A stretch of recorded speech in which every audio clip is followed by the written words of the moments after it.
भारत गौरव आचार्य श्री पुलक सागर जी गुरुदेव के प्रवचन और लेटेस्ट धार्मिक भजन व कार्यक्रम निशुल्क देखने व सुनने के लिए हमारे YouTube चैनल जीन शरणम मीडिया को आज ही सब्सक्राइब करें और सबसे पहले देखने के लिए बेल आइकन पर क्लिक जरूर करें। वाहरे मेरे देश की परंपराएं,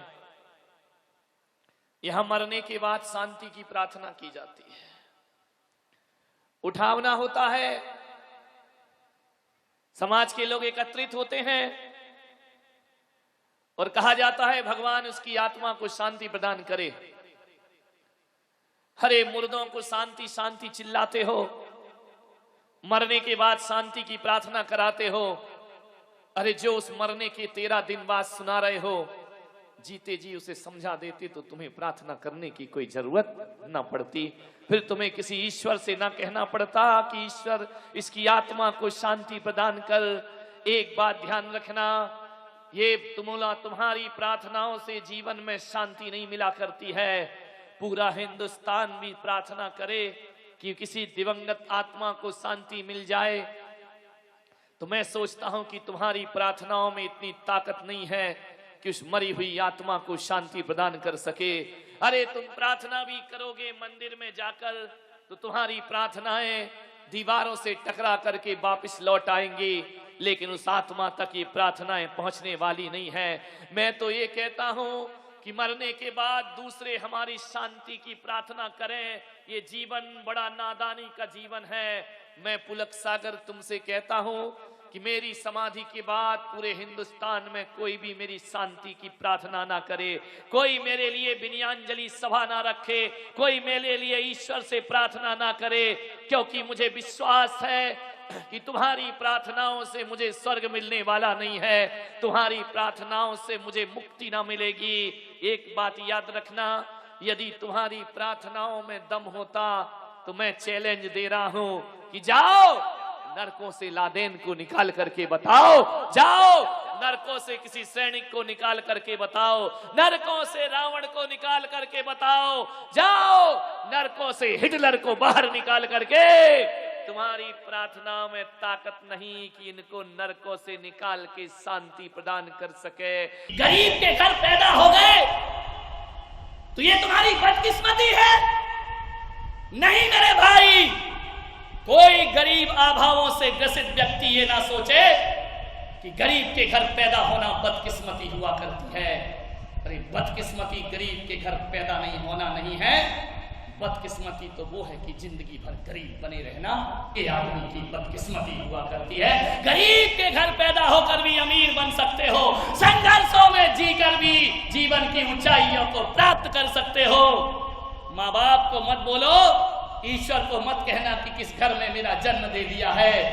गरीब के अमीर के घर पैदा होके अमीर बने तो कौन सा बड़ा काम कर लिया तुमने। अरे पिता की छोटी सी दुकान को जो बेटा मॉल में परिवर्तित कर देता है वो व्यक्ति पुरुषार्थवादी हुआ, वो सच्चा बेटा होता है। गरीब के घर पैदा होके चिंता मत करो, अमीर बन सकते हो अपनी मेहनत और लगन के बल पे। तुम्हें नहीं मालूम लाल बहादुर शास्त्री कौन से करोड़पति के घर पैदा हुए थे? विचार करिए, अब्दुल कलाम कौन से करोड़पति के घर में पैदा हुए थे? इमली के बीजे बेच बेच कर अपनी पढ़ाई करते थे और सड़क की रोशनी में जो किताबें पढ़ा करते थे वो एक देश का सबसे बड़ा मिसाइल मैन और राष्ट्रपति बनकर के खड़ा हो जाया करता। ध्यान रखिए, ये कोई अमीर के घर पैदा नहीं हुए। सोचिए, के.आर. नारायणन एक दलित घर में पैदा होते हैं, कोई कुछ नहीं था उनके पास, फटे कपड़े पहन करके स्कूल जाया करते थे। ऐसा व्यक्ति इस देश का राष्ट्रपति बन जाया करता है। और तो और बाजारों में चाय बेचने वाले नरेंद्र मोदी इस देश के प्रधानमंत्री बन जाए। ये कौन है? नरेंद्र मोदी कौन है? नरेंद्र मोदी किसी व्यक्ति का नाम नहीं है, नरेंद्र मोदी एक दृढ़ इच्छा शक्ति का नाम हुआ करता है। ऐसा व्यक्तित्व आजादी के बाद पूरे देश का चिंतन जिसने बदल दिया। मुझे पॉलिटिक्स में मत डालना कि मैं कोई गुणगान कर रहा हूं उनके, ध्यान रखना। मुझे ना कांग्रेस से नफरत है ना बीजेपी से प्यार है, बस मुझे तो अपने वतन से प्यार है, अपने राष्ट्र से प्यार है। सोचना है आपको, एक दृढ़ इच्छा शक्ति लेकर चले। भारत की सोच बदल दी। जो अमेरिका कल तक उन्हें गुनाहगार मानता था, आज नरेंद्र मोदी ने अपने दम पर अमेरिका में प्रशंसा के पात्र बन जाया करते हैं। ध्यान रखिए, कौन है ये व्यक्ति? एक संकल्पवान व्यक्ति है। न किस्मत से कुछ मिला है, न भाग्य से कुछ मिला है। उस व्यक्ति ने अपने जीवन में बहुत संघर्ष किए हैं। मान्यवर, अमेरिका के राष्ट्रपति अब्राहम लिंकन, इतनी असफलताएं उन्होंने अपने जीवन में पाई हैं जिसका कोई हिसाब नहीं है, लेकिन उन्होंने कहा कि मेरा मन इन असफलताओं से कभी टूट नहीं। महिलाओं को थोड़ी सी विपरीतता मिलती है, आत्महत्या करने को तैयार हो जाती है, तलाक देने को तैयार हो जाती है, घर छोड़ने को तैयार हो जाती है। अपने जीवन को आवेश में आकर नरक मत बनाना। अरे ध्यान रखना, सब दिन होत ना एक समान। ध्यान रखिए, आज कष्ट है, कल सुख मिलेगा। योजना से काम करो। अकबर ने आदेश किया आगरा में कि 1000 सोने की असरफियां मिलेगी जो माघ के महीने में कड़कड़ाती ठंड में यमुना के बीच सारी रात गुजारेगा खड़े खड़े पानी में। ठंडी का महीना और यमुना जैसा ठंडा पानी और नदी के भीतर खड़ा खड़ा पूरी रात गुजारेगा। एक आदमी, एक ब्राह्मण धन का लोभी, उसने कहा चलो यार 1000 सोने की असरफियां मिलेंगी, क्या दिक्कत है। खड़ा हो गया, सारी रात खड़ा रहा, अकबर के दरबार में पेश किया गया।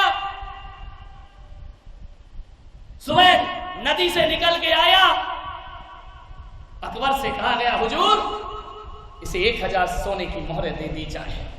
अकबर ने कहा कि क्या हुआ? बोले सारी रात ये नदी में खड़ा रहा। अकबर ने कहा ये तो बड़ा असंभव कार्य है, एक बात बताओ, तुम नदी में कैसे खड़े रहे इतनी ठंड में? तो जानते हो वो ब्राह्मण क्या बोलता है? तुम्हारे महल में एक चिराग जल रहा था, नदी में खड़ा खड़ा मैं उसे देखते रहा और इतना ध्यान में एकाग्र हो गया कि उसकी गर्मी मुझे प्राप्त होती रही और मैं रात भर पानी में खड़ा रहा। अकबर ने कहा इनाम कैंसिल। सोचिए आदमी को कितनी असफलताओं का सामना करना पड़ता है। अरे रात को कड़कड़ाती ठंड में तो कुछ नहीं हुआ, लेकिन जैसे ही सुना इनाम कैंसिल, पसीने छूट गए ठंड में उस आदमी के। रात भर में खड़ा रहा और बादशाह कहते इनाम कैंसिल। बोले क्या? बोले तूने दिए से गर्मी क्यों ली? दिए से गर्मी ली इसलिए तू ईमानदारी से नहीं खड़ा रहा, तेरा इनाम रद्द किया जाता है। रोता रोता बीरबल के पास पहुंचा। बीरबल से बोला वजीरे ये बताओ मेरी क्या गलती है? बीरबल ने कहा बताओ। बोले अकबर ने, बादशाह ने मेरा इनाम कैंसिल कर दिया, सोने की असरफियों के लिए मैं खड़ा रहा रात भर। बीरबल ने कहा कल दरबार में आना। बोले ठीक है। अब बीरबल तो बीरबल है, योजनाबद्ध तरीके से काम करने वाले लोग। बीरबल ने दूसरे दिन दरबार में अकबर से कहा कि जहां बनाए कभी आपने मेवा की खीर खाई है? अरे अकबर ने कहा मेवा की खीर यार, चावल की तो खाई है। तू भी बीरबल क्या क्या विषय लेके आ जाता है दरबार में रोज रोज, क्या होती है मेवा की खीर? बोले हुजूर एक बार खाओगे जिंदगी भर उंगलियां चाटोगे। तो अकबर ने कहा यार बीरबल बनवाओ मेवा की खीर क्या होती है। बोले मेरे महल में आ जाना। अकबर ने कहा आ जाऊंगा। अब अकबर से तो सारी रात नहीं कटी। दूसरे दिन 9 बजे का निमंत्रण। अकबर को तो लगा यार मेवा की खीर, मेवा की खीर। जैसे ही पहुंचे वहां जाके क्या देखते हैं, अकबर ने कहा लाओ बीरबल खीर बन गई हो तो। बोले हुजूर अभी इंतजार करो, इतनी जल्दी कैसे बन जाएगी खीर? अरे बोले क्यों, मेवे की खीर में टाइम लगा। अरे बोले वक्त लगेगा। तो अकबर ने 1 घंटा हो गए, 2 घंटे हो गए। अकबर ने कहा अरे बीरबल जल्दी ला भाई, भूख लग रही है, तू बता तो खीर कहाँ बन रही है। बीरबल अंदर ले गए रसोई घर में, बोले ये देखो जहां बनाए ईद खीर बन रही है। बोले पागल, ये खीर तो जिंदगी भर नहीं बनेगी। बोले क्यों? मालूम है बीरबल ने क्या किया? नीचे एक मोमबत्ती लगाई और 50 फीट ऊपर खीर की भिगोनी बांध के रख दी। बोले इंतजार करो, जब पक जाएगी तो खा लेना। अकबर ने कहा पागल, ये मोमबत्ती से 50 फीट ऊपर की ये खीर 10 साल तो क्या कभी नहीं पकने वाली है। तो बीरबल ने कहा हुजूर, जब एक मोमबत्ती से खीर गर्म नहीं हो सकती तो एक महल के दिए से आदमी गर्म कैसे हो सकता? मान्यवर कहते हैं ना बीरबल की खिचड़ी। विचार करें आप, वही इनाम जो खो दिया था, लेकिन बीरबल ने योजनाबद्ध तरीके से हासिल कर लिया। आप व्यापार में फेल हो रहे हैं, जरूर प्रक्रिया गड़बड़ होगी, वरना कोई आदमी असफलता को प्राप्त नहीं करता है। आप परीक्षा में फेल हुए हैं, जरूर कुछ ना कुछ गड़बड़ी रही, वरना पढ़ने वाले कभी जीवन में फेल नहीं हुआ करते हैं। आप अपनी कमी को देखने का प्रयास करो कि गलती कहां से हो रही है। 1000 सोने की असरफियां उसे प्राप्त हुई। मान्यवर हिम्मत मत हारो अपनी जिंदगी में। हर सफलता दिमाग से प्राप्त होती है। 3 मिनट से अपनी बात समाप्त करता हूं। एक 19 साल की बेटी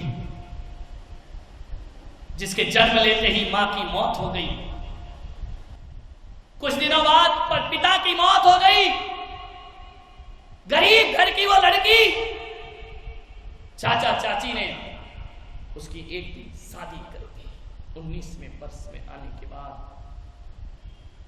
ऐसी शादी हुई, 1-1.5 साल ही हुआ शादी हुए, 2 साल हुआ और एक एक्सीडेंट में उसके पति की मौत हो गई। उधर मां नहीं, पिता नहीं, ससुराल में आते ही विधवा हो गई। सास ससुर ने निकाल दिया घर से कि मनहूस लड़की, पीहर में रही तो मां बाप का जीवन ले लिया, यहां आकर मेरे बेटे का जीवन ले लिया, निकाल दिया उसे घर से। बहुत दुखी हुई। पढ़ी लिखी नहीं थी ज्यादा, एक स्कूल में चपरासिन की नौकरी कर ली उसने। पानी पिलाती दिन भर, जब छुट्टी होती तो बच्चों को पानी पिलाती, तो जब क्लास लगती तो कक्षा के बाहर बैठकर पढ़ाई करती थी। सोचिए आप, जो पढ़ी लिखी नहीं थी, केवल 8वीं 9वीं पढ़ी होगी, कक्षा के बाहर बैठ करके पढ़ाई करती। और एक दिन उसने प्राइवेट एग्जाम दिया। एक हौसला था, एक जिंदगी जीने की चाहत थी उसके भीतर। उसने बहुत अच्छे नंबरों से 12वीं कक्षा पास कर ली। ध्यान रखिए, बदकिस्मती को खुशकिस्मती बना सकते हो आप। उसने 12वीं कक्षा पास की, भाई स्कूल का काम भी करती और अपनी पढ़ाई भी करती। एक दिन उसने बीए किया, एक दिन उसने एमए किया, एक दिन उसने पीएचडी कर ली और उसी कॉलेज में जो पानी पिलाती थी वो लेक्चरर बन के, प्रोफेसर बन करके खड़ी हो जाए। इसलिए मैंने कहा ना, सकल पदार्थ या जग माही, कर्म हीन नर पावत नाहि। मान्यवर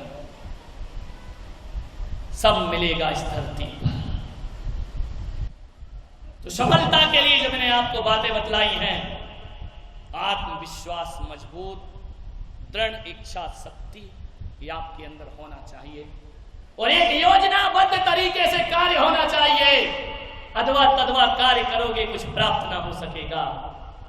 मैं अपने चातुर्मासों को इतना व्यवस्थित इसलिए करता हूं कि हर कार्यक्रम के पहले कमेटियों को योजना दिया करता हूं कि इस तरह से कार्य करो, इस तरह से व्यवस्थित कार्य करो अरे प्रवचन देना है तो प्रवचन तो सड़क पे बैठ के तख्त बिछा के भी दिया जा सकता है, लेकिन एक बात ध्यान रखना, वह तख्त बिछाकर प्रवचन तो दिया जा सकता है, लेकिन आदमी की गरिमा और महिमा तभी बनती है जब कोई व्यवस्थित तरीके से कार्य किया जाता है। ध्यान मान्यवर, हर चीज की योजना बनाओ, अनुशासित कार्य करो, सफलताएं आपके कदम चूमे।